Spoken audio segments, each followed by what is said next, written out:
que bueno, la idea sería tratar de terminarla. Después nosotros tenemos, la semana que viene hay paro toda la semana, así que nos volveríamos a ver el martes siguiente, que debe ser 5 de mayo. Bueno, ¿de qué trata la unidad 6?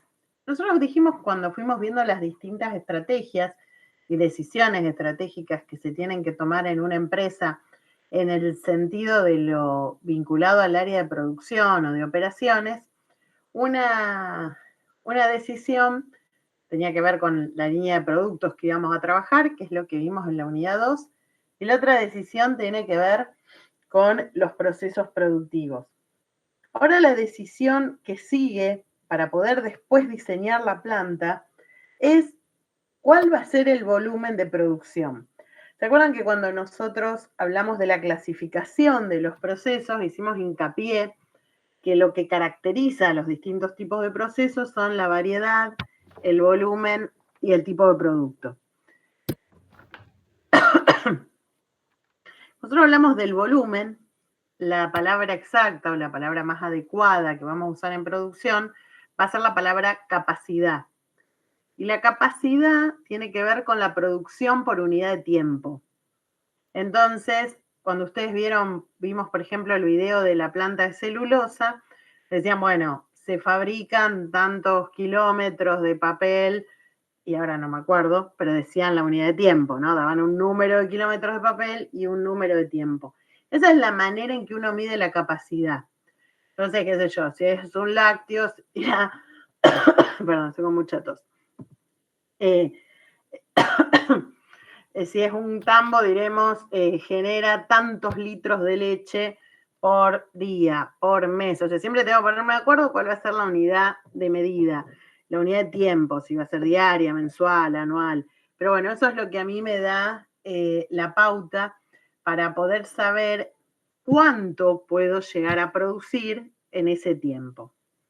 Que yo pueda fabricar esa cantidad, ¿implica que necesariamente tengo que estar fabricándola?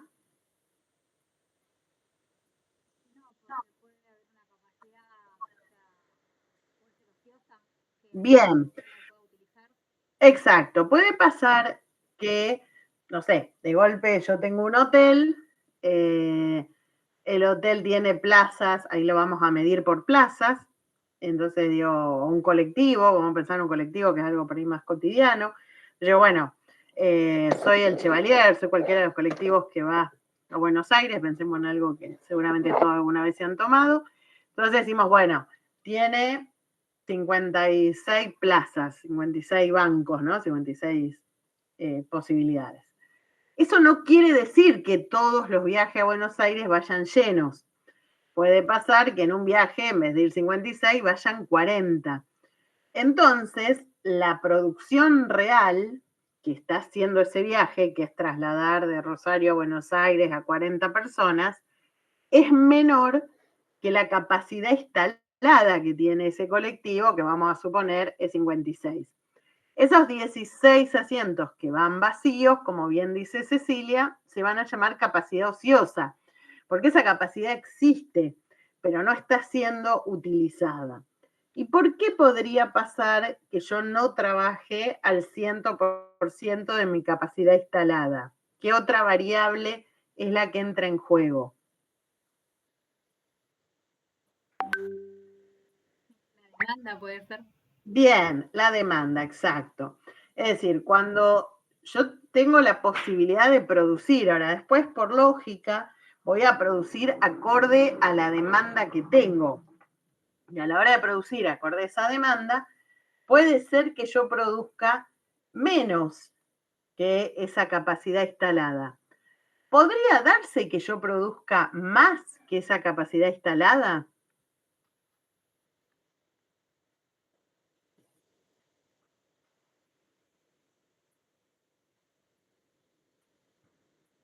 Sí, se puede. ¿Y cómo se llama esa capacidad? Nosotros tenemos la capacidad real, que es lo que efectivamente produce. Esa es la producción. Sí. Sí, no capacidad real. La capacidad efectiva es la que vos tenés. Claro, es la que define, o sea, cuál es La pro- normales que tiene, pero a lo mejor, o sea, ¿Cómo? son las condiciones normales. Bien. ¿Y cómo se llama si yo me alejo de esas condiciones normales?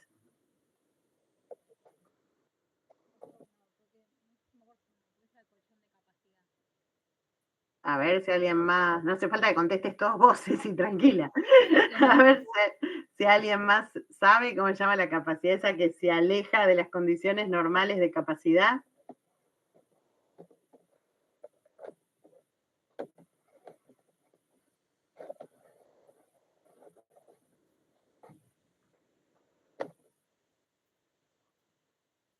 Vamos a suponer las aulas de la Facu. Ya que ahora no estemos, yo siempre uso el ejemplo del aula porque estamos ahí. No sé, vamos a suponer que nosotros estaríamos en el aula 11, que es la que históricamente me dan para operaciones. El aula 11 tiene una capacidad de 50. La capacidad efectiva, digo, uno va a cursos y exámenes, está cada aula y al lado dice cuánta gente entra. Entonces su capacidad efectiva es de 50 personas. Bueno, si nosotros estaríamos hoy, somos 15, estaríamos con mucha capacidad ociosa. Entonces la tasa de utilización va a ser menor al 100%. Pero ¿qué podría pasar? Vamos a suponer que viene el examen o viene una clase, vamos a poner una clase para no ponerlo en términos del examen, que sería medio raro. Vamos a pensar que hay una clase, que viene alguien muy grosso y le toca el aula 11 y mucha gente quiere ir a verla. ¿Qué podríamos hacer con esos 50 lugares?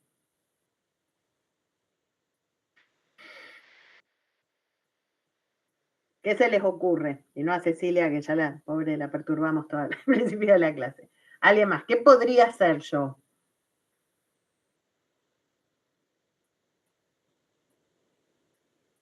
¿Y sacar los bancos y que la gente lo haga parado o traer más bancos? Bien, podría traer más bancos. Está bien lo que decís vos, podrían hacerlo parado, pero yo cuando hablo de las condiciones normales de operación, hablo de condiciones, digamos, normalmente cuando esta capacidad que es curso de exámenes figura cada aula, es dándole a cada banco la dimensión, no del banco, sino un poco más. Yo puedo ajustar más los bancos y a lo mejor en vez de 50 entran 60 o entran 70. Eso es una capacidad pico, o sea, yo me estoy alejando de las condiciones normales de trabajo. Entonces, puedo agregar horas extras que habitualmente no se consumen. Entonces, por ejemplo, si yo tengo un negocio que vende que vende juguetes, cuando viene Navidad, cuando viene Día del Niño y demás, ¿qué hacen esos negocios? ¿Compran de más? O sea, se No, estoquean. no, vamos a la capacidad. ¿Qué hacen para Ah. tener más capacidad? ¿Mantienen los mismos horarios o tienen otros horarios?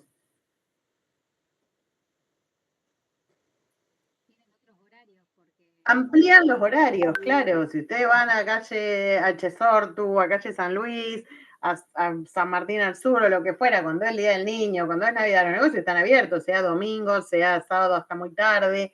Eso es ampliar la capacidad. ¿Se entiende? Porque yo estoy agregando horas en la que estoy produciendo o en la que estoy prestando el servicio.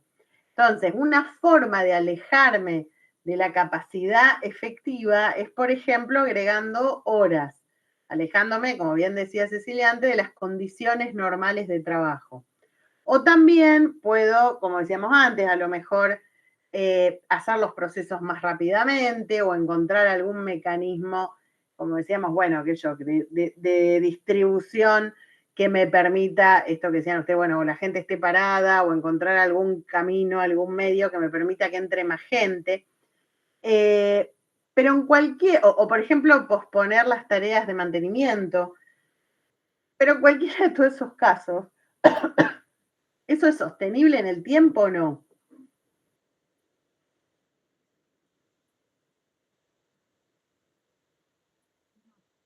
No, porque estoy usando horas extras, porque estoy dejando de mantener, porque estoy llevando a la gente a una situación en la que no está tan cómoda.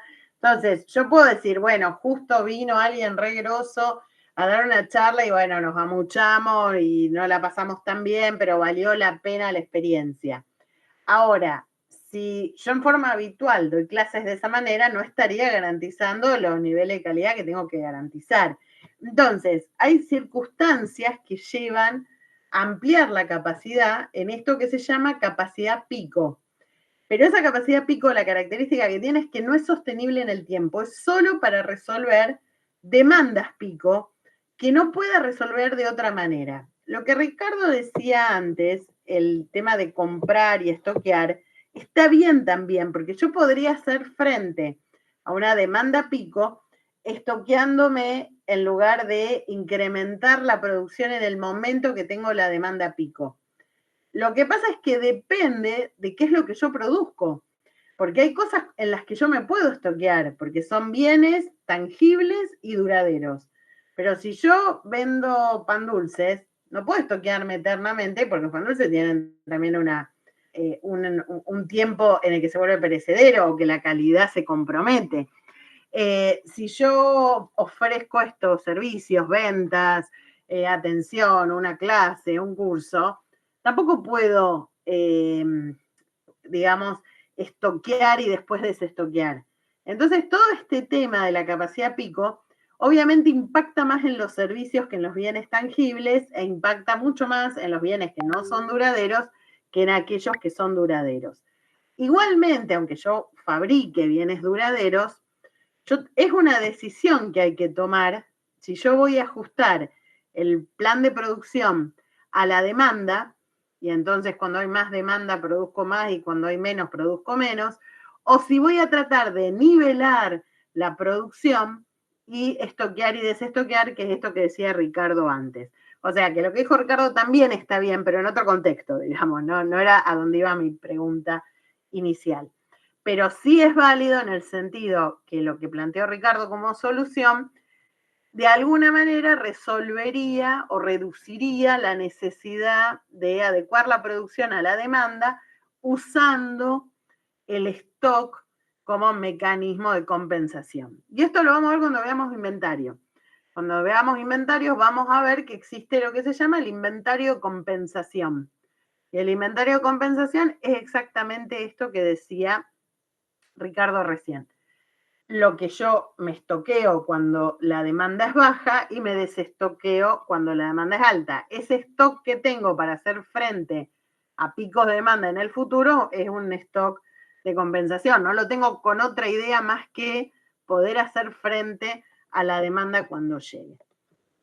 Bueno, hecha toda esta introducción, vamos un poco a ver estos conceptos en el PowerPoint, pero bueno, me gustaba que lo fuéramos pensando para que ahora cuando vemos la teoría no nos suene raro o tenga que ver con todo esto que fuimos hablando con ustedes.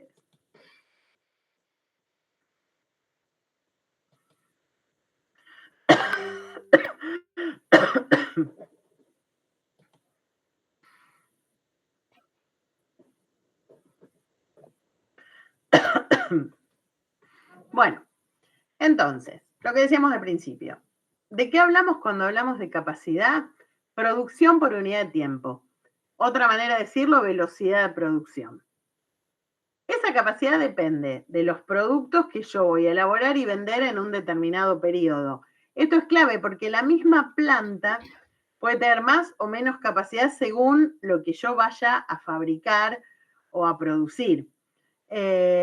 Para poner un ejemplo sencillo, esto que decía Ricardo de estar parado sentado, yo puedo decir, bueno, quiero organizar una fiesta en la facultad, ¿cuánta gente entra en el hall? Bueno, no es lo mismo si la gente va a estar parada que si la gente va a estar sentada. Entonces ahí estamos hablando de dos productos distintos. A lo mejor un producto es dar una charla y la gente tiene que estar sentada y tienen que estar los bancos y qué sé yo, y entonces tengo una capacidad y a lo mejor el otro producto, entre comillas, es una reunión de fin de año, que yo, donde más que nada vamos a brindar y a celebrar y la gente va a estar parada, y entonces tengo otra capacidad, ¿se entiende? Entonces la capacidad no solo va a depender de los procesos productivos, también depende de qué productos son los que yo estoy elaborando. Por eso yo llego a esta unidad una vez que tengo claro cuál es la mezcla de producto con la que voy a trabajar durante el periodo para el cual voy a calcular la capacidad. Luego tenemos que buscar una unidad de medida que pueda homogeneizar la medición. Es decir, yo los ejemplos que le di a ustedes decía, bueno, litros de leche o kilos de leche por día, kilómetros de papel, esa es la unidad de medida. Si yo fabrico unidades discrecionales, y acá vuelvo a algo que vimos en la unidad 3, por ejemplo, libros, como decíamos cuando vimos la editorial, ¿cuál sería ahí la unidad de medida?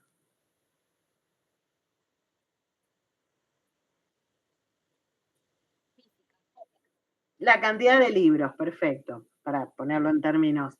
Entonces, si yo fabrico productos discrecionales, la unidad de medida puede ser la cantidad de producto en unidades dimensionables. Entonces yo puedo decir, bueno, la editorial tiene capacidad para fabricar 20.000 libros por mes. Y esa es mi capacidad. Obviamente, de vuelta, va a depender de la mezcla de productos, porque a lo mejor una cosa es fabricar libros de determinadas características, otras si son manuales, otras si son... Entonces yo ahí tendré que ver, pero para que lo entendamos de una manera, tratando de no complicarnos, yo fabrico celulares y voy a decir, la empresa tiene la capacidad de fabricar tantos celulares por día. Ahí lo mido directamente en unidad de productos. Ahora, como ahí habla de la posibilidad de homogeneizar la medición y que sea estable y que sea representativa, ¿qué pasa si lo que yo fabrico no es un único producto, como estos ejemplos que dimos? Digo, más allá que los libros hay distintos modelos, pero el producto es en sí mismo uno.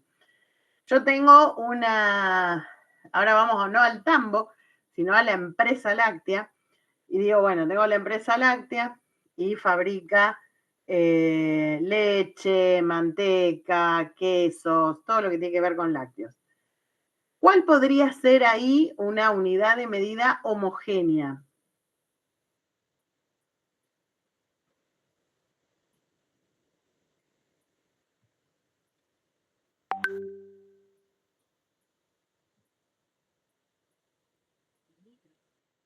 Bien, litros o kilos, ¿no? Entonces, litros o kilos, ahí en esos casos, cuando yo tengo cierta variedad de productos, y no puedo hablar de unidades, porque yo tampoco puedo decir la empresa va a fabricar tantas panes de manteca, porque hay panes de manteca por 50 gramos, por 100 gramos, por 500 gramos, por 200 gramos. Entonces digo, yo lo que voy a decir es la empresa tiene la capacidad de fabricar tantos kilos de manteca, de leche, o incluso la unidad agregada, tantos kilos de producto por mes, por día, etcétera. ¿Está? Entonces, yo ahí puede ser que esa unidad de medida sean directamente las unidades de producto terminado, sea una unidad de medida genérica, litro, kilo, metro, bueno, cualquiera de las otras que se les ocurra, o sea directamente el insumo. Cuando nosotros hablamos de la capacidad del aula, y bien dijo Ricardo, podemos poner más bancos. ¿Por qué dijo esto? Porque la capacidad del aula, ¿en qué se mide? En metros cuadrados. No, se miden bancos, se miden cuántos bancos entran. Anda a curso de exámenes y no dice aula 11 tiene 80 metros cuadrados, porque en el 90 los profesores no vamos a entender nada. Así que, ¿qué hacemos con los 80 metros cuadrados? Lo que te dice es cuánta gente entra. Entonces, cuando hay esa capacidad, ¿para qué nos sirve? Para asignar aulas a las materias. O si yo tengo que hacer una actividad, voy y digo, hola, vengo a reservar un aula. Bueno, ¿para cuánta gente? Entonces, la pregunta que te va a hacer el curso de exámenes es hacer para cuánta gente. Y según cuánta gente va a buscar el espacio que tenga esa capacidad. Y no tiene necesariamente que ver con los metros cuadrados, porque, por ejemplo, en un aula mucho tiene que ver con la disposición del aula. No es lo mismo si es cuadrada, si es alargada. Entonces, no es lo mismo si son bancos fijos, como en el salón de actos, que si son bancos móviles. Entonces, no pasa en ese caso por los metros cuadrados su capacidad, pasa por la cantidad de bancos con las que esté equipada el aula o la sala. No sé si te han ido a ver las salas nuevas, las aulas nuevas que son mesas largas para trabajar en computadora y tienen una capacidad menor que las otras, pero porque tienen una finalidad distinta, digamos, son como una especie de laboratorio. Entonces los laboratorios de informática tienen esas características. Entonces, si yo tengo que preguntar cuál es la capacidad, no solo depende de los metros cuadrados, también depende de la disposición que tenga el aula y de los muebles que tenga. Entonces, en muchos casos, yo voy a medir la capacidad en los insumos que se usen. ¿Cómo se mide la capacidad, por ejemplo, del sistema de salud?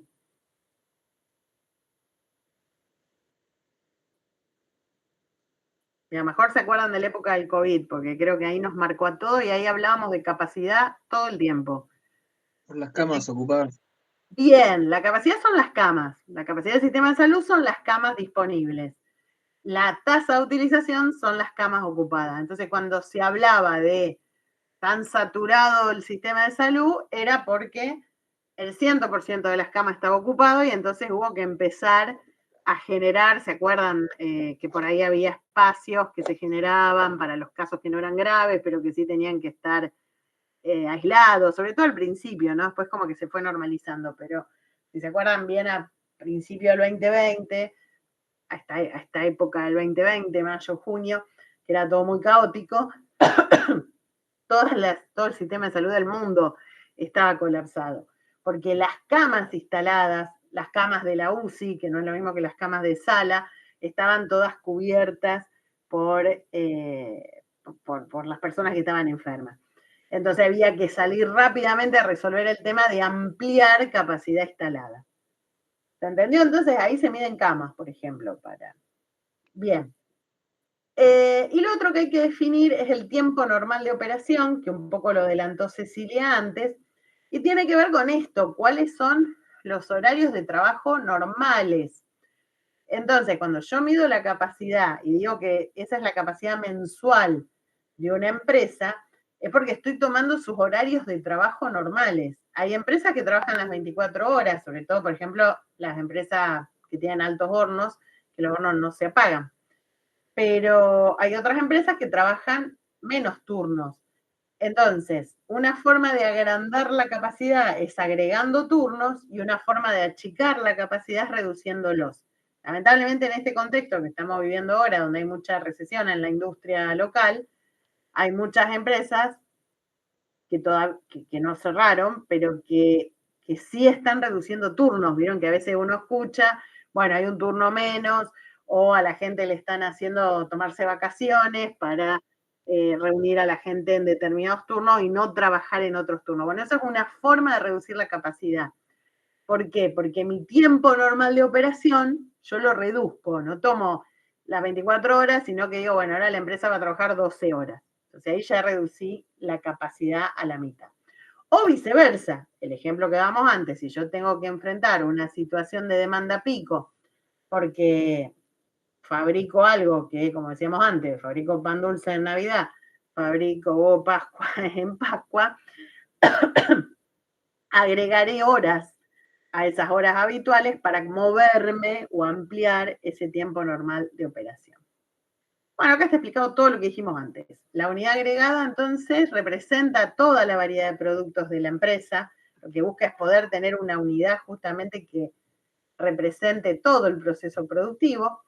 Pueden ser productos elaborados, como decíamos antes, cuando nosotros lo definíamos en unidades, o, como dice abajo, en litros, kilos o cualquier otra unidad de medida que se nos ocurra. O también puede medirse en términos de insumos. El ejemplo que dábamos, cuando yo lo defino en función de camas, en función de sillas, en función de horas hombre, en función de horas máquina, estoy poniendo el foco en lo que se usa para producir y no en el producto. Cualquiera de las dos es válida porque uno ya aclara a qué se refiere. O sea, uno dirá, bueno, tantas horas hombre por mes, tantas unidades por mes. Sabemos que estamos refiriéndonos de distinta manera a una capacidad instalada. Y finalmente, como decíamos antes, las políticas normales de operación son estas, ¿no? Cada organización en un determinado momento opera su capacidad bajo características definidas. Ejemplo, trabajamos en turnos de 8 horas diarias, 5 días por semana, los 12 meses del año. Esos son mis tiempos normales. Cuando yo trabaje dentro de esas políticas normales de operación, voy a estar en lo que se llama la capacidad efectiva. Cuando yo me aleje de las políticas normales de operación, probablemente para ampliar mi capacidad, voy a estar en la capacidad pico. ¿Estamos bien hasta acá? Profe, podemos entender entonces que la capacidad de diseño sería un ideal. Sí, ahora vamos a la clasificación. No, todavía no llegamos. Esto es importante entenderlo porque esto es lo que me da la base de entender qué es la capacidad. ¿Alguna pregunta hasta acá? Bien. Cuando nosotros hablamos de medidas de capacidad, y ahora sí vamos a entrar en detalle en las que fuimos mencionando, yo voy a tener una capacidad de diseño. Perdón, encima hace 2 semanas que estoy mal. Bueno, ustedes fueron testigos, pues le di un par de clases con fiebre. No termino de curarme. Bueno, cuando hablamos de la capacidad, hasta ahora me da más tos, perdonen. Cuando hablo de la capacidad de diseño, es la capacidad esperable, es la capacidad que se define cuando voy a diseñar una planta. ¿Por qué digo esto? Porque cuando yo me reúno con un arquitecto, con un ingeniero para hacer diseño de plantas, hoy justo tuvimos el lanzamiento de una diplomatura y uno de los chicos es gerente de una empresa que diseña justamente esto, diseña plantas para lo que tiene que ver con todo el sector industrial de la zona. Y bueno, yo me reúno con este muchacho y su empresa a pedirle el tinglado, a pedirle el espacio que necesito. Lo hago con una capacidad en mente. Porque lo primero que me van a preguntar, bueno, ¿para qué capacidad lo querés? Porque eso es lo que después se va a traducir a los metros cuadrados que ustedes mencionaban antes. Entonces, cuando yo voy con esa idea, esa es la capacidad de diseño. Lo que puede pasar es que cuando después la planta de verdad se construye, no necesariamente coincida con esa capacidad de diseño.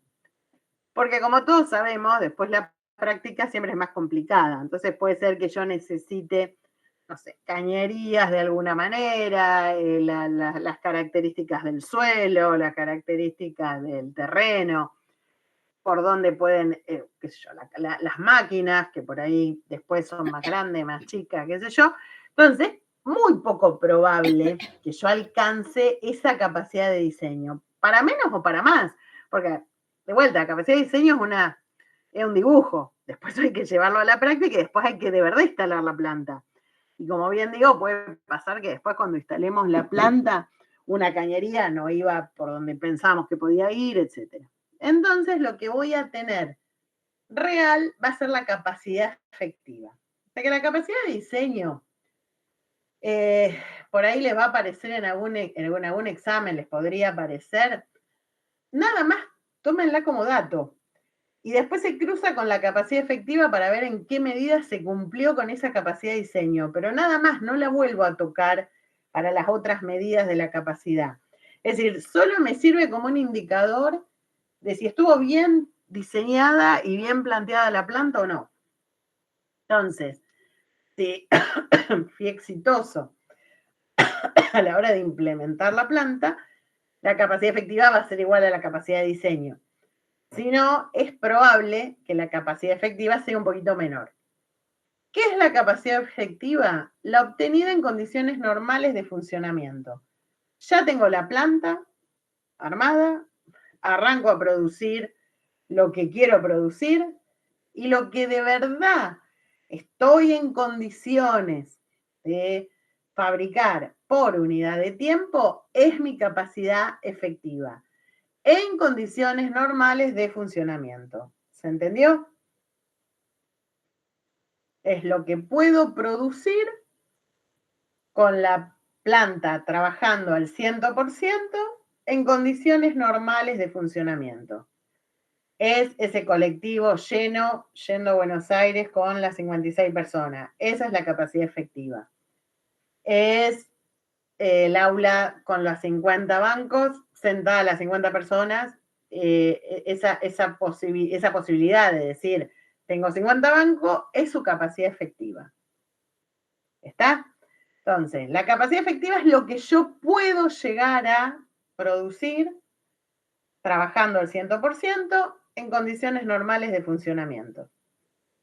Puede ser igual a la capacidad de diseño si efectivamente fui muy preciso a la hora de diseñar la planta, o podría ser menor o mayor. Generalmente tiende a ser menor porque, por ejemplo, estoy pensando en el tema del aula, a veces van generándose nuevas normativas que hacen que esa capacidad que se había pensado se vaya de alguna manera reduciendo. Por ejemplo, bueno, dejamos el espacio para lo que tiene que ver con la accesibilidad de una persona con movilidad reducida. Entonces eso me cambia la capacidad efectiva respecto de la capacidad de diseño. Entonces es usual que esto, como decíamos antes, o alguna cañería, o algún desagüe, o alguna máquina que es más grande de lo que esperábamos, o algún cambio que hacemos que lleve a que esa capacidad efectiva difiera de esa capacidad de diseño.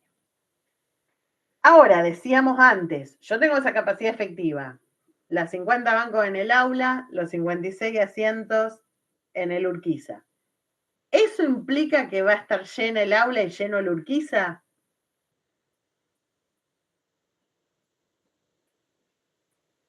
No, dijimos que no. Normalmente puede pasar que yo no esté trabajando al 100% de la planta. Esa correlación entre lo que de verdad estoy produciendo y lo que de verdad puedo producir, o sea, entre lo que estoy produciendo y lo que puedo producir. Olvídense de la capacidad de diseño. Lo que estoy produciendo contra lo que puedo producir es la tasa de utilización. ¿Qué porcentaje de esa capacidad efectiva se está utilizando para producir en condiciones normales de operación? O sea, lo mismo que la capacidad efectiva. No me corrí de las condiciones normales de operación. Entonces, esto va a depender mucho de la demanda, como ustedes bien decían antes. Yo no voy a producir porque puedo. Entonces digo, porque puedo producir, produzco. Voy a producir si lo puedo vender. Entonces puede haber momentos que yo use menos de la capacidad que tengo instalada. Entonces esa tasa de utilización a lo mejor está en un 80%, un 90%, que está bien, me da hasta cierto margen y cierta flexibilidad, o por ahí está muy por debajo y está en un 40% o en un 50%. Cuando mi tasa de utilización está muy por debajo, eso que no se usa, como bien decía Cecilia antes, se llama capacidad ociosa. ¿Cuál es el problema de la capacidad ociosa?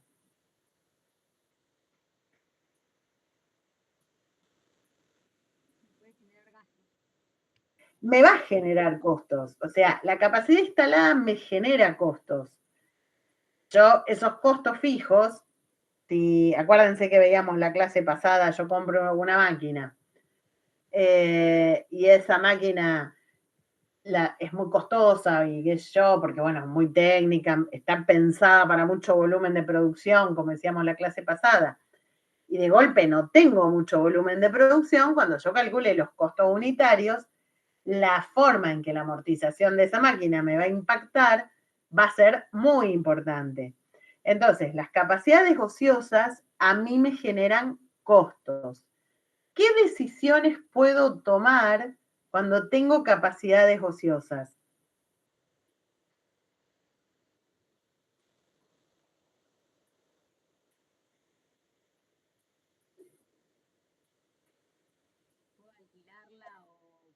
Bien.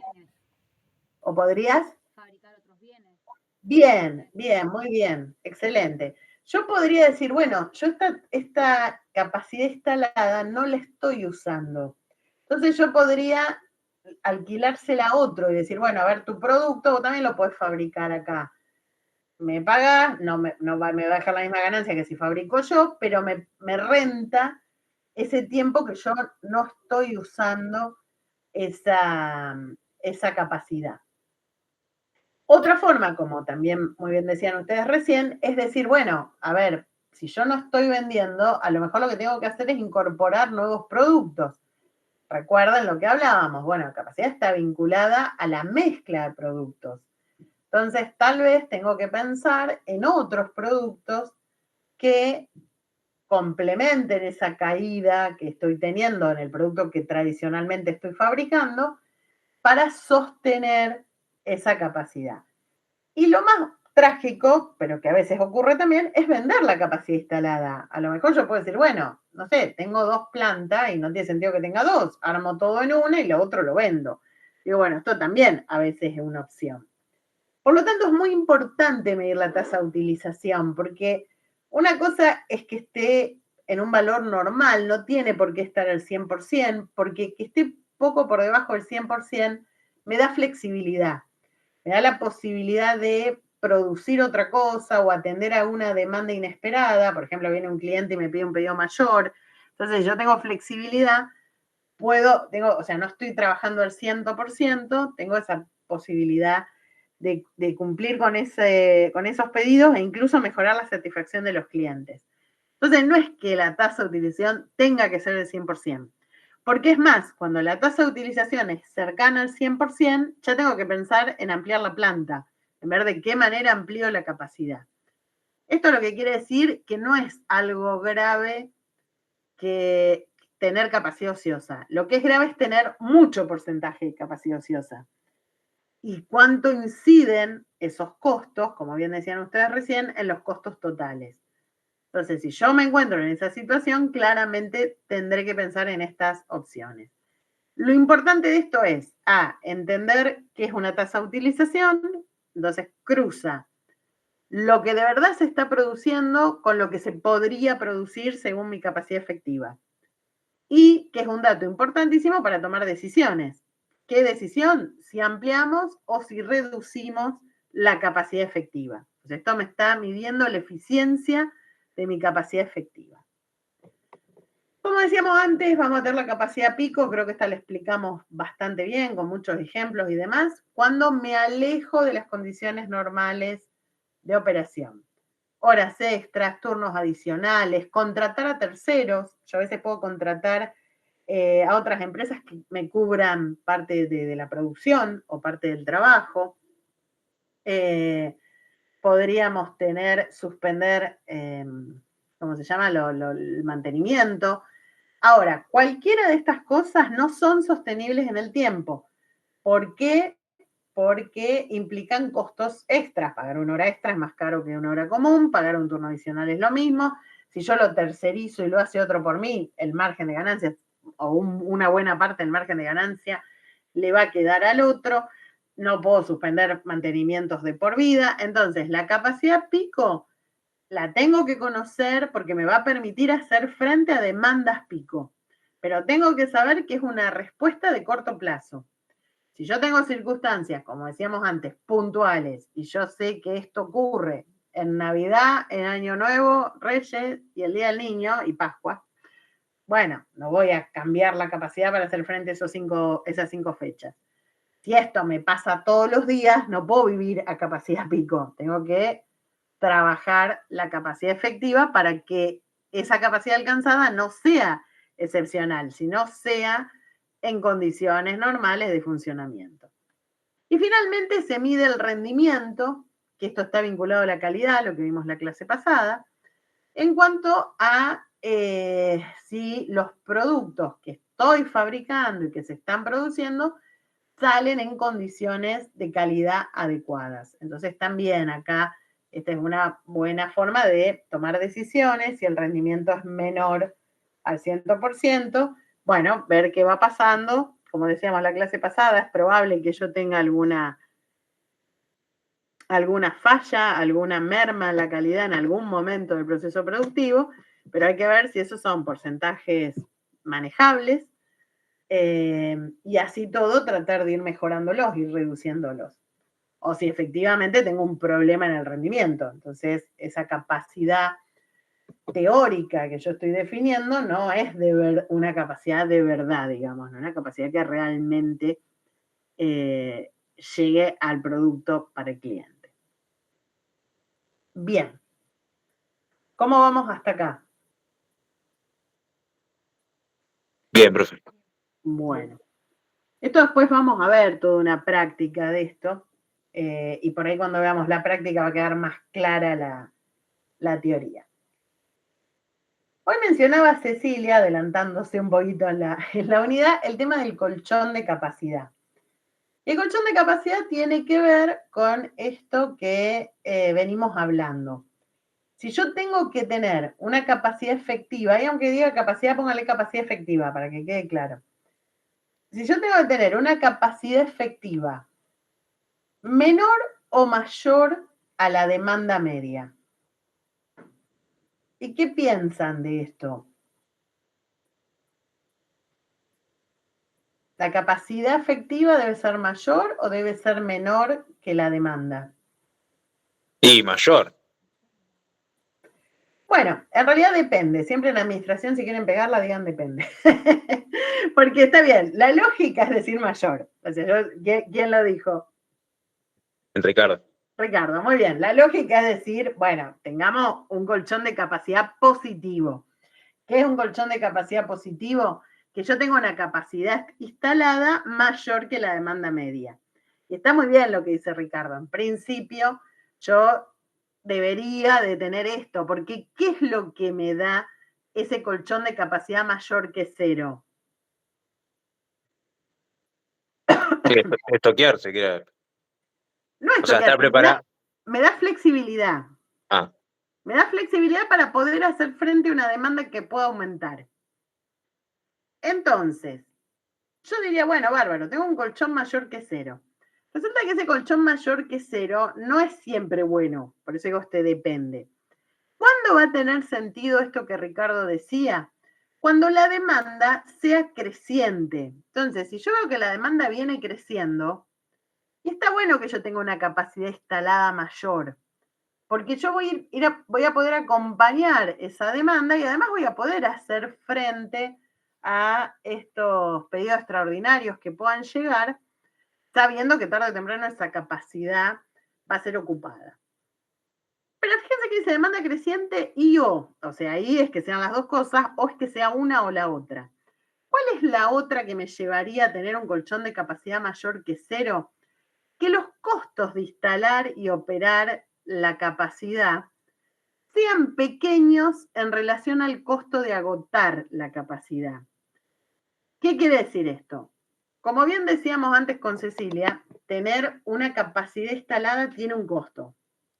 ¿Cuáles son esos costos? Bueno, obviamente, si yo no tomo la facultad, cada aula activa tiene un costo de luz, de limpieza, de la amortización de todo lo que tiene adentro. Digo, bueno, entonces hay del alquiler o el costo de oportunidad si eso se usara para otra cosa. Entonces digo, bueno, todos esos son costos vinculados a tener una capacidad que a lo mejor no estoy usando. Entonces digo, tengo la planta más grande y tengo una parte de la planta que hoy no estoy usando. Sostener esa parte de la planta tiene un costo. Ahora, tal vez el costo de sostener esa parte de la planta no es muy importante en relación a no poder hacer frente a una demanda extraordinaria. No poder hacer frente a una demanda extraordinaria es el costo de agotar la misma, el costo de agotar la capacidad. Esto me está queriendo decir que puede llegar, que tengo la probabilidad de que llegue un pedido al que yo no pueda atender si no tuviera esa capacidad ociosa. ¿Cuál sería el costo de agotar la capacidad?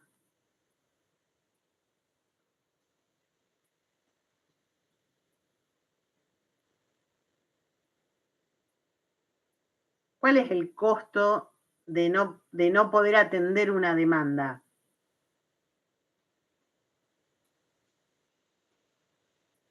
¿Perder un cliente?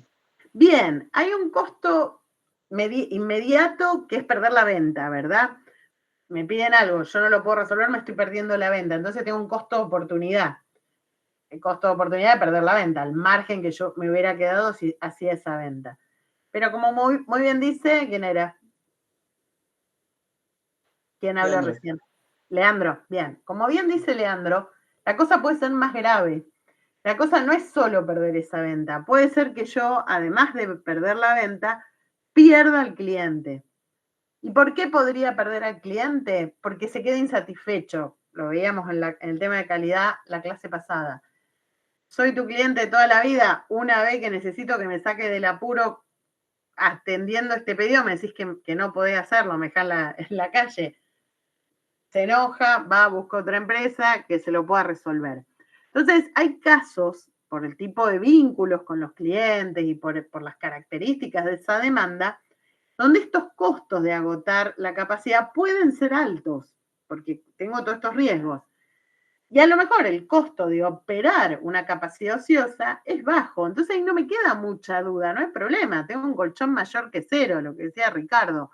Que bueno, más vale, tengo un poco más de capacidad, si vienen estos pedidos los puedo resolver, tengo flexibilidad, tengo posibilidad a lo mejor de presentarme a una oportunidad que se da de una licitación, de lo que sea, porque lo puedo hacer. Entonces, en esos casos, yo voy a tener un colchón de capacidad positivo, una capacidad efectiva mayor que la demanda media. Ahora, puede pasar todo lo contrario.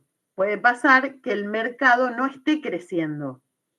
Entonces, yo puedo estar frente a un mercado estancado, porque ya estoy en un periodo de madurez, o peor aún, en un mercado en decadencia, porque a lo mejor es un mercado que, no sé, ya hay productos nuevos que fueron reemplazando esto y hay gente marginal que lo va comprando, pero es una demanda que se va cayendo. O de nuevo, el aumento de la capacidad es muy costoso contra el costo de agotar existencias. Entonces, acá pasa al revés. Sostener esa capacidad sin producir genera más costos que los costos que me generaría no tener cómo resolver con el cliente. De vuelta, ¿por qué puede ser esto? Características de la producción, características del producto, características de la industria, del mercado, etc. Entonces yo en estos casos voy a tener un colchón menor o igual que cero. Es decir, en estos casos digo, no importa que haya más demanda que capacidad, porque total la demanda se está cayendo o porque total me es demasiado costoso tratar de atender a esa demanda. ¿Quedó claro el tema entonces de colchón de capacidad?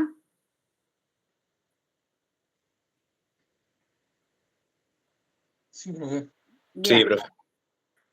Bueno, otro tema asociado a la capacidad es el famoso economía y deseconomía de escala, que seguramente lo han visto, probablemente algunos de ustedes lo vio en economía, no sé si todos o algunos, voy a volver un segundo a verlo a ustedes. Esperen que salgo de acá.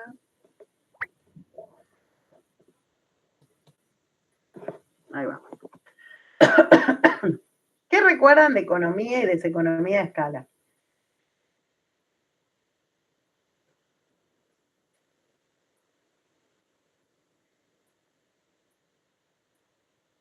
A mayor ¿Alguno lo producción, vio? los costos eran Sí. más bajos. ¿Cómo? A mayor producción, los costos eran más bajos. Bien. Esto que dice Leandro está bien, pero tiene una trampita. No sé, Cecilia, si vos querés decir algo más. No había nada. Bien, no, ya pobre, te veo, porque no estabas silenciada, no es que ya te obligo a hablar, pobre Cecilia. Una cruz la pobre chica. La hacemos hablar toda la clase. El próximo cuatrimestre venite como ascripta, como ayudante de alumno y ya está. No. Ya lo resolvemos.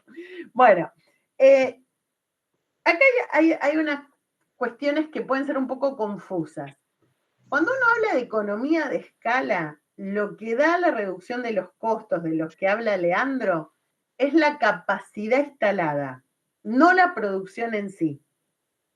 Recuerden que lo acabamos de ver. Una cosa es la capacidad efectiva, otra cosa es la producción. Yo entiendo que son conceptos que a veces se pueden confundir y a veces en términos generales se da esta definición que da Leandro, por eso no te digo, está mal lo que dijiste. Lo que pasa es que nosotros acá, que lo vemos desde producción, lo vemos como con unos términos un poquito más estrictos, que a lo mejor el concepto más, digamos, de la economía o más popular de entender esto de que, bueno, cuanto más produzco, menores son mis costos, lo cual está bien, pero no es directamente eso la economía a escala. ¿Estamos? ¿Qué quiere decir esto? Acá hay dos, retomando lo que dice Leandro, hay dos conceptos que el libro los explica bien en dos apartados distintos y que por ahí es lo que a veces se vuelve confuso, o a veces en los exámenes también lo contestan mal. Una cosa tiene que ver con la tasa de utilización. Esta tasa de utilización de la que venimos hablando desde las 9:30. Si yo tengo una capacidad instalada, cuanto más utilice esa capacidad instalada, dicho de otra manera, cuanto más produzca con una capacidad instalada, ¿qué va a pasar con los costos unitarios? Que si querés, Leandro, vos, porque es lo que vos explicaste recién. Mientras más volumen produzco, los costos son menores. Perfecto. Los costos unitarios van a ir bajando. ¿Por qué? Porque justamente aprovecho, si nosotros decíamos, cuando yo calculé los costos unitarios, voy a tomar los costos fijos y los voy a dividir por la cantidad de unidades producidas. Si yo tengo costos fijos por 10.000 y fabrico una única unidad, le van los 10.000. Si fabrico 10.000 unidades, le va un peso. Entonces, bueno, está claro eso. Pero eso no es economía de escala. Ese es el punto óptimo de tasa de ocupación o tasa de utilización de una planta ya instalada. Y lo vamos a llamar punto óptimo porque si yo siguiera aumentando la producción, ¿los costos unitarios siguen bajando? No, llega No. un punto en que empiezan a subir. ¿Cómo, Leandro? Que no, llega un punto que hay un límite. Exacto. Va a haber un límite donde esos costos unitarios empezarían a subir. ¿Por qué? Empezarían a subir porque, por ejemplo, no tendría buena reparación de las máquinas. Nos estaríamos acercando a esa capacidad pico de la que hablábamos antes. Entonces, si yo sostengo eso, voy a tener un montón de costos adicionales porque estoy sobreutilizando la planta. Y es tan malo sobreutilizarla como subutilizarla. Eso pasa con cada capacidad instalada. Y eso no es economía de escala. Eso es eficiencia en el uso de la capacidad efectiva. Ahora, yendo a la pregunta inicial, cuando esa capacidad instalada es mayor, entonces yo en vez de tener una planta que fabrica 10.000 unidades, que tiene la capacidad, vamos a hacer para no hacer lío, que tiene la capacidad de fabricar 10.000 unidades, tengo una planta que tiene la capacidad de fabricar 15.000 unidades, ese punto óptimo, ese punto donde la capacidad efectiva es justamente la óptima, es justamente la que reduce los costos unitarios al máximo, va a ser más baja que el punto óptimo del que tiene capacidad menor. Entonces, ahí no es solo cuanto más produzco, es cuanto más capacidad de producción tengo. A mayor capacidad de producción, costos unitarios mínimos más bajos. Y ahora lo vamos a ver en un gráfico. Fíjense. Yo después vuelvo a leerles esto, que es lo que ya hablamos, pero quiero que en el gráfico les va a quedar más claro. Si yo tengo estas 3 empresas, la 1, la 2 y la 3, claramente yo veo que la 1 es más pequeña, la 2 un poquito más grande y las 3 la más grande de todas. Cada una de ellas tiene su curva de costos unitarios. Estos son los costos medios unitarios de cada empresa, de la 1, de la 2, de la 3. El costo mínimo está en un punto, que es este que decíamos, donde la tasa de utilización es la óptima. Lo que pasa es que ese punto óptimo, que para la 1 es A, que para la 2 es B y que para la 3 es C, aunque no esté la letra, me da costos unitarios cada vez más bajos. Fíjense, la 1 me da un costo unitario acá. Bueno, ustedes llegan a ver el cursor, ¿no? Que yo lo voy moviendo. Bien. La 2 me lo da acá y la 3 me lo da acá. Entonces, esto sí es economía de escala. Economía de escala es esto, que cuanto más grande es la capacidad efectiva de una planta, su mejor punto de costo unitario es cada vez más bajo. Entonces, vamos a la teoría detrás de esto. ¿Qué dice la teoría detrás de esto?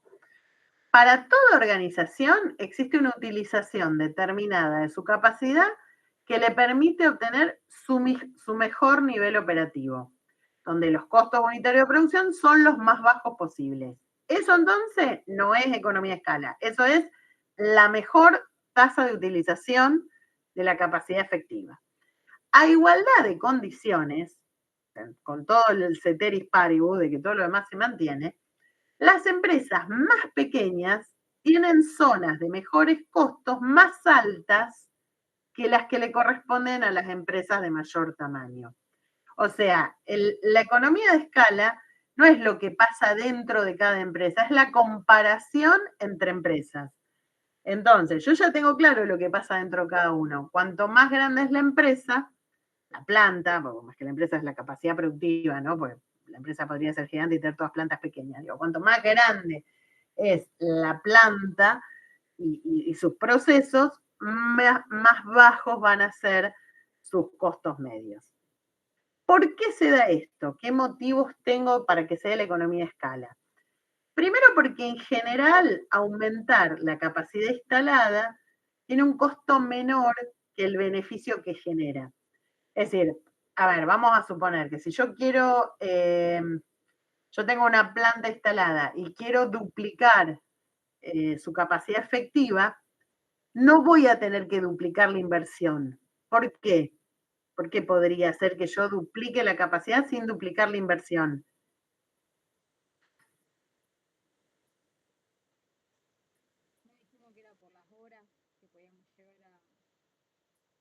No, acá las horas no tienen nada que ver. Pensemos en la facultad. La facultad fue incorporando aulas, bueno, a lo mejor ustedes ya llegaron con este modelo, pero las últimas aulas las incorporamos 2023. Cuando incorporamos la sala urbana en el 2023 y ampliamos el Zoom, o cuando incorporamos todo el edificio nuevo, si nosotros tomamos el edificio nuevo de la facultad contra el edificio viejo, fácilmente debe duplicarse la capacidad instalada que tenía la facultad en los 90, que era solo el edificio viejo. ¿Eso implica duplicar todo?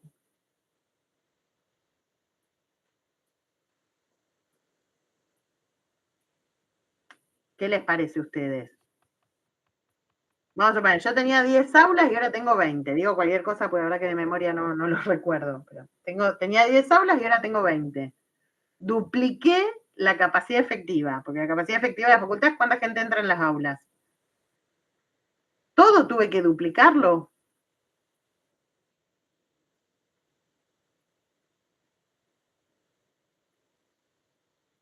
¿Qué cosas hay en la facultad además de aulas?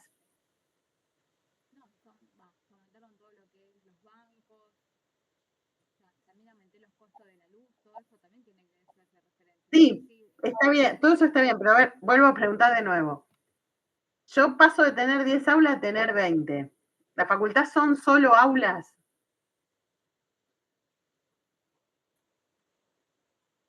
No, son bancos, pizarrones. No, olvídense de todo eso. Olvidémonos del relleno de las aulas. Vuelvo a hacer la misma pregunta. Ustedes entran a la facultad y en la facultad solo hay aulas, además de los bancos, los pizarrones y los fibrones. No, ya sé, pero solo hay aulas. Ustedes van a la facultad y todos aulas. No, o sea, hay estructura. ¿Qué es la estructura?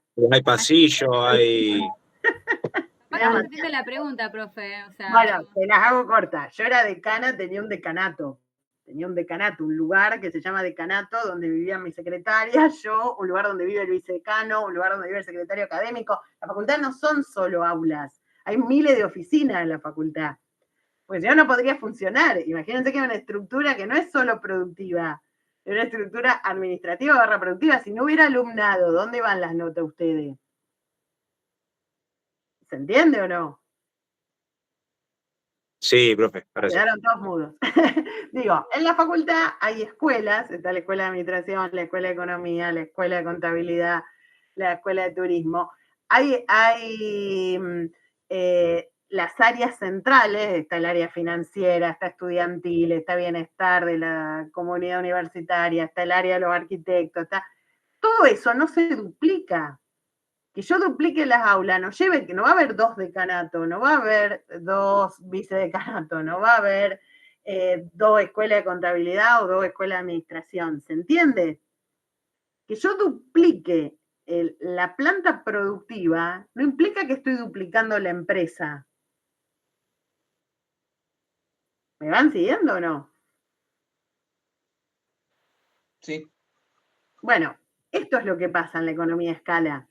Yo puedo agrandar la planta, puedo agrandar la capacidad efectiva de una empresa, de una planta, en mucho mayor porcentaje que el que se agrandan los costos asociados, porque hay una gran parte de los costos que no están vinculadas a la capacidad.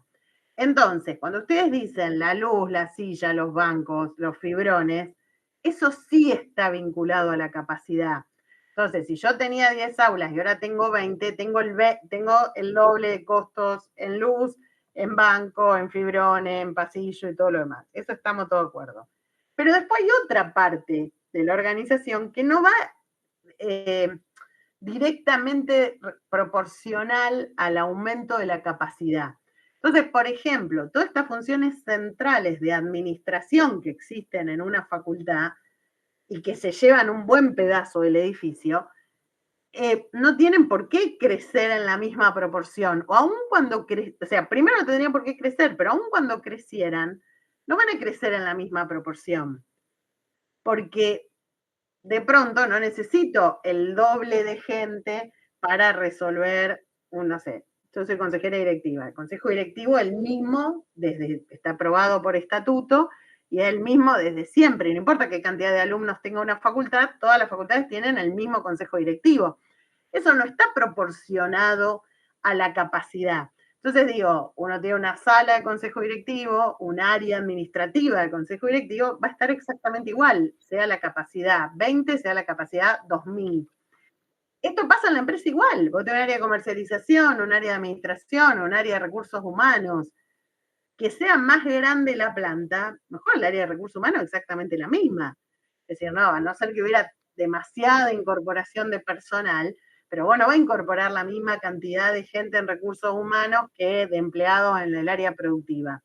Entonces, en general, el incremento o la inversión que se hace en mayor capacidad es menos que proporcional al aumento del volumen de producción.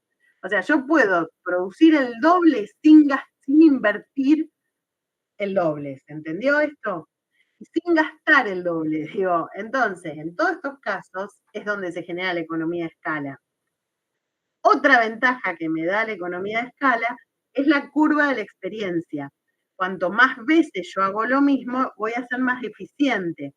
Y esto también se va a vincular a el tema de equipamiento, que lo vimos en la clase pasada. Cuando yo tengo un volumen de producción muy alto, es probable que yo compre una máquina que me permita automatizar. Entonces, cuando la máquina me permite automatizar, yo soy más eficiente, tengo menos costos. Entonces, tener más producción me permite automatizar, tener menos costos variables, mejorar la curva de la experiencia.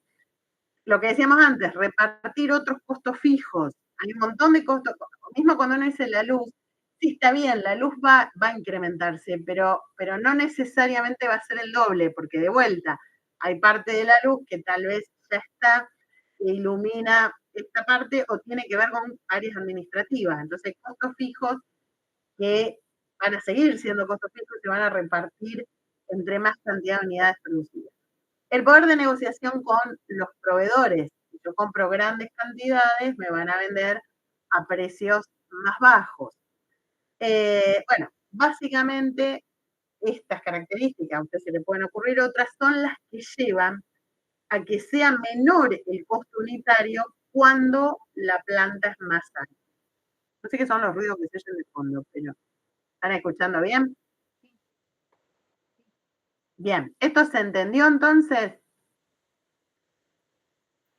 Sí, profe. Bueno, Los voy a mandar de turismo por la facultad, porque así conocen que además de aulas hay un mundo en la facultad.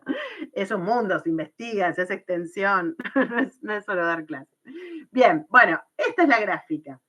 Ahora, cuanto más grande sea la planta, la economía de escala va a ser, o sea, el costo unitario va a ser cada vez más bajo in eternum.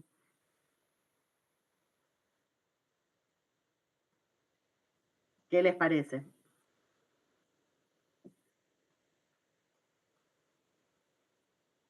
¿Cómo fue la pregunta, profe?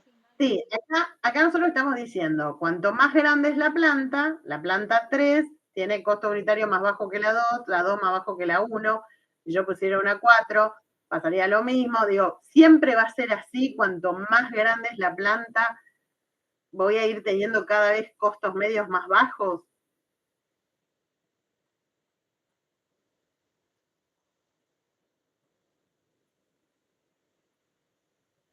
¿Qué les parece?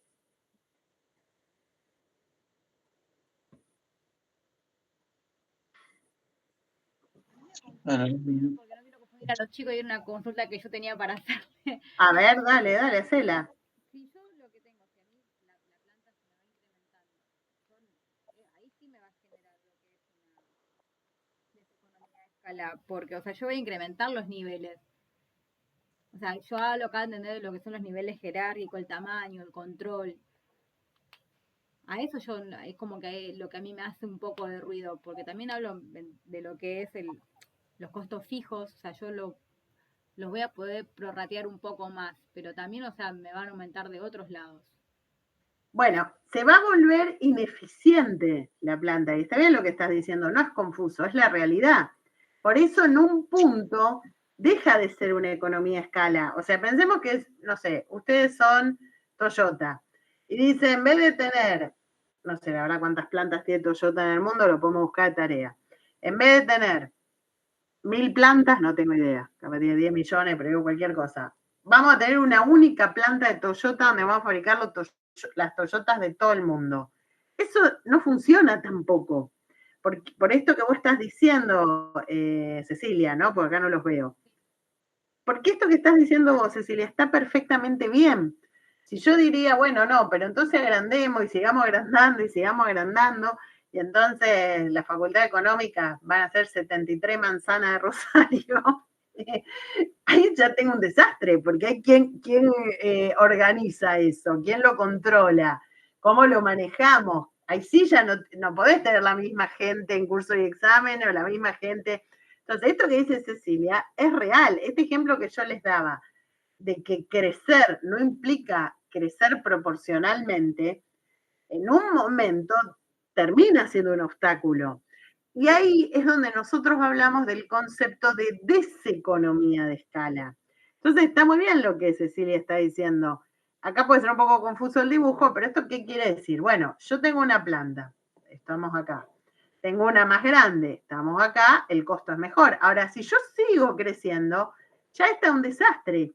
¿Por qué un desastre? Porque una fábrica tan grande que es difícil controlarla, que se vuelve burocrática para trabajar, que no es flexible, que tenemos problemas incluso de localización, porque no tiene sentido fabricar un auto para venderlo en un lugar que está a 70.000 kilómetros. Entonces, todo eso va llevando a que este modelo ideal, que es la economía de escala, llega hasta un punto donde tiene una traba. Esa traba es lo que nosotros llamamos la deseconomía de escala. Está muy bien lo que preguntaste, es decir, no es ninguna duda, está perfecto. Es decir, existe un límite, obvio que es poco preciso porque es medio prueba y error esto, pero llega un momento donde seguir creciendo, donde la organización cada vez sea más grande, se vuelve impracticable o se vuelve ineficiente. ¿Por qué? Porque se burocratiza demasiado, porque la estructura, vos lo decías recién, la estructura crece más de lo que debería crecer, eso ralentiza la toma de decisiones, te hace perder visión estratégica, hay dificultades de control, como muy bien decías vos recién, ruidos en la comunicación, se vuelve muy complejo, ni hablar del tema de riesgos, o sea, le llega a pasar algo a la planta, ¿Cuál es el costo de un seguro de una planta gigante? Pensemos en eso, porque que se incendia y quedó todo Toyota hecho ceniza. La lentitud para adaptarse, la obsolescencia de las tecnologías.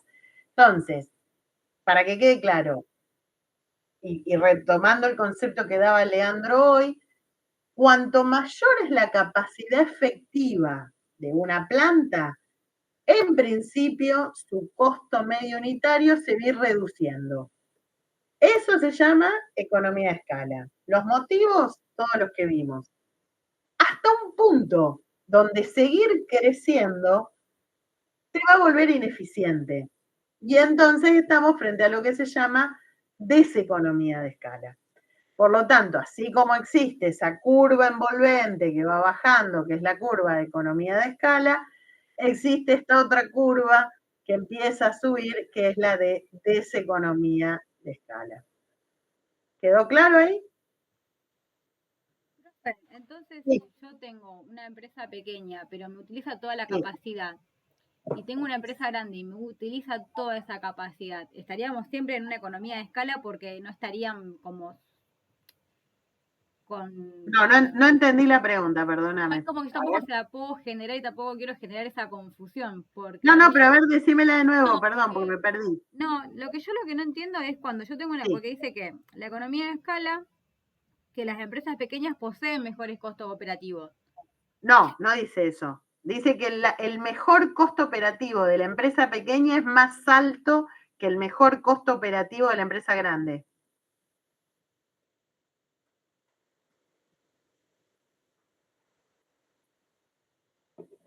O sea, si son dos empresas que fabrican lo mismo, la más grande va a tener costos operativos mejores que la más pequeña.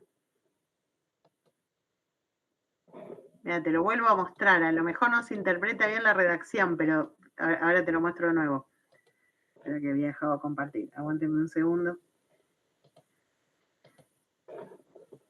Uy, encima creo que cerré el Power. Bueno, justo lo cerré el PowerPoint, no sé si lo tengo a mano. Encima no encuentro ningún PowerPoint acá.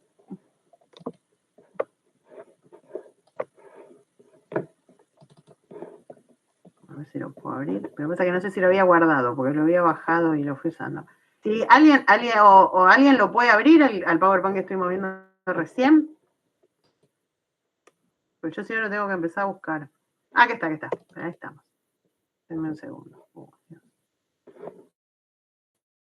Ahí va. Fíjate, perdón, porque a lo mejor es confusa la redacción. Acá, este párrafo. La redacción del libro es la que está acá, está tal cual acá en el PowerPoint. Fíjate, es el segundo párrafo. Dice, a igualdad de condiciones, las empresas pequeñas tienen zonas de mejores costos operativos más elevados que los correspondientes a las empresas de mayor tamaño. Te lo digo esto en un idioma más legible. El costo medio más bajo, el costo medio óptimo, llamémoslo así, el costo medio óptimo de las empresas pequeñas es más alto que el costo medio óptimo de las empresas mayores. ¿Se entendió ahí? A un costo total, o sea, tanto con el costo fijo, ¿no? No, yo te puedo asegurar lo que dice esa frase, más allá que sea difícil de entender, porque te estoy explicando economía a escala. O sea, economía a escala quiere decir esto, lo que pasa es que puede ser confusa esta redacción. Esto no está diciendo que los mejores costos operativos los tiene la empresa pequeña, no está diciendo eso. Está diciendo que la zona de mejores costos de la empresa pequeña son más elevados que los mejores costos de las empresas de mayor tamaño. Estoy tratando de que interpretes la redacción, porque entiendo que es confusa, pero te digo qué es lo que está diciendo, aparte puede ser lo que es una economía a escala, pero, ¿entendés? O sea, uy, se me fue toda la mierda. Acá, quería ampliar, hacer un zoom acá. No, quedó horrible. Bueno, perdón, con él. Ahí está. ¿Se entiende? A ver, hablamos de la redacción, por eso te digo, yo sé lo que quiere decir la frase. En igualdad de condiciones, una empresa pequeña tiene sus mejores costos más elevados que una empresa de mayor tamaño. Es lo que dice ahí, ¿eh? ¿Está? Yo entiendo que es confusa la redacción, porque si vos te quedas con tienen zona de mejores costos operativos, te da la impresión que la empresa pequeña tiene zona de mejores costos operativos. Si vos cortaras la... No, porque yo entiendo como mejores costos operativos, porque no tiene tanta, o sea, está todo relacionado a lo otro. Entonces, como no dice relacionado eso. a aquello, no, porque después viene yo porque me leí toda la parte del libro y ahí Sí. fue cuando me generó la confusión. No, porque lo que esto dice, acá estás dando la explicación de lo que es economía de escala. La primer parte de la curva que va bajando. Entonces, ¿qué es lo que dice esto al hablar de economía de escala? La redacción esta, vos no podés cortar la oración, y entiendo que es confusa, pero si uno corta la oración en costos operativos, sí se interpreta como decís vos.